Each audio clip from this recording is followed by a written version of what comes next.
రాళ్లతో కొట్టారు, గోళ్లతో గోకారు. ఇంకా ఆశ్చర్యం ఏమిటో తెలుసా అండి, ఉమ్మి కూడా ఉమ్మారు ఆయన మీద. ఆయన తరువాతి కాలంలో ఇక్కడ కూర్చోవద్దు మీరు ఒక్కనాడు ఆయన ఎదురు తిరిగి ఏమిటి అఘాయిత్యం అని ఎవరిని అనలేదు. వాహన మంటపంలోకి దూరి వెళ్ళి అక్కడ కూర్చుని తపస్సు చేస్తుంటే ఆలయ అధికారులు విమర్శించారు రమణ మహర్షిని. తెలుసా అండి, ఎవ్వరికీ కనపడకుండా మంచి పొడుగైన మనిషి భగవాన్ వాహనాల మధ్యలోంచి దూరి ఎవ్వరికీ కనపడకుండా ఓ గోడమూల కూర్చుని, రాత్రి లేదు పగల్లేదు చీకటి, ఎవ్వరు వచ్చేవారు కాదు, అక్కడ కూర్చుని తపస్సు చేసేవారు. అక్కడున్నారని తెలుసుకుని అక్కడ కూడా ఆయన అలజడి చేశారు. చేస్తే అసలు చీకటి పడితే ఎవరు వెళ్ళేవారు కాదు. ఆలయం దక్షిణం వెనక అసలు ఇప్ప చెట్టు ఉండేది, అక్కడ కూర్చుని తపస్సు చేశారు కొన్నాళ్ళు. ఇలా ధ్యానమగ్నులై ఉండిపోతుంటే మహానుభావుణ్ణి ఉద్దండి నాయనార్ అని చెప్పి ఒక ఆయన ఉన్నారు. ఆయన మహాభక్తుడు, పక్క ఊళ్ళో ఉండేవారు. ఆ ఉద్దండి నాయనార్ ఒకసారి చూశారు. ఒక బ్రహ్మజ్ఞానికి సేవ చేసుకోవాలి అని ఆయన కోరిక. ఆయన తిరువణ్ణామలై వచ్చి పిల్లవాడిని చూసి, అబ్బబ్బబ్బా ఎంతటి బ్రహ్మజ్ఞాని రా, ఈయనతో మాట్లాడదామని 2 నెలలు కూర్చున్నారు. ఆయన ఎప్పుడూ కళ్ళు విప్పలేదు, మాట్లాడలేదు. ఎప్పుడో కొన్ని రోజులకోసారి కళ్ళు విప్పి అక్కడ పాలుంటే తాగి మళ్ళీ ఇలా కూర్చున్నారు.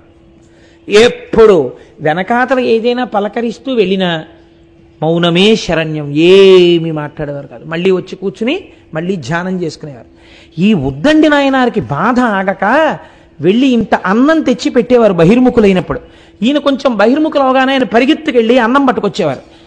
మీకు చిత్రం తెలుసా అండి, ఆయన అన్నం తేవడానికి వెళ్ళే లోపల రమణ మహర్షి అంతర్ముఖులైపోతూ మళ్ళీ ధ్యానంలో కూర్చుంటే ఒక రోజున ఉద్దండి నాయనార్ తిరిగి వచ్చేసరికి ఒక ధూర్తుడు ఆలయంలో ప్రదక్షిణం చేసి స్వామి దర్శనం చేసుకుని వెళ్ళిపోతూ రాయల్లే కూర్చున్నాడు తపస్సని వంక పెట్టని ఆయన వెనక చేరి ఆయన మెడవించి వీపు వరకు మూత్ర విసర్జన చేసి వెళ్ళాడు.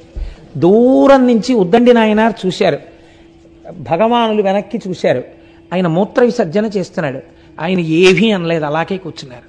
ఇక్కడి నుంచి పోసినటువంటి మూత్రంతో వీపు అన్నీ తడిసిపోయాయి. ఏమిటి ఆయన చేసిన నేరం? నేను అందుకే అడుగుతున్నాను, బ్రహ్మజ్ఞాని కెనాట్ బి ఇమిటేటెడ్. తుల్య నిందా స్తుతిర్మౌని సంతుష్టో ఎనకేనచిత్ అనికేత స్థిరమతి భక్తిమాన్మే ప్రియో నరః. మహానుభావులు, మహాజ్ఞానులు, అటువంటి వాళ్ళు ఈ గడ్డ మీద పుట్టపట్టి ఈ దేశానికి ఇంత పేరొచ్చింది. అటువంటి గడ్డ మీద మనం తిరుగాడుతున్నాం. అటువంటి వారి ఫోటో ఒకటి ఇంట్లో లేకపోతే, అటువంటి వారి గురించి పుస్తకం ఇంట్లో లేకపోతే, అటువంటి వారి గురించి బిడ్డలకి చెప్పుకోవడం మీకు చేత కాకపోతే, ఒక్కసారి తిరువణ్ణామలై వెళ్ళకపోతే, ఏ సోఫాలో మహానుభావుడు పడుకున్నాడో మీరు చూపించకపోతే పిల్లలకి, మీరు తండ్రిగా విఫలమైపోయినట్టే జీవితంలో కదండి. ఎంత పవిత్రమూర్తి అండి మహానుభావుడు. ఆయనకు ఆ ఉద్దండి నాయనారికి కళ్ళ నీళ్ళు ఆగలేదు. ఆయన మీద మూత్రం పోశారని బెంగ పెట్టుకుని వాళ్ళని వీళ్ళని బతిమాలి ఆఖరికి తీసుకెళ్తే తంబిరాన్ అనబడేటటువంటి ఒక మహాత్ముడు ముందుకొచ్చి, ఇక్కడ వద్దు, చాలా ఇబ్బందిగా ఉంది, ఇన్ని గురుమూర్తం తీసుకెళ్లి గురుమూర్తంలో కూర్చోపెడతామని చెప్పి ఆలయానికి దగ్గరలో ఉన్న గురుమూర్తంలో కూర్చోబెట్టారు. చిత్రం చూడండి, ఆ గురుమూర్తం నిండా ఇంతంత చీమలట. భగవానులు అక్కడ కూర్చునుంటే చెవులు ఇవి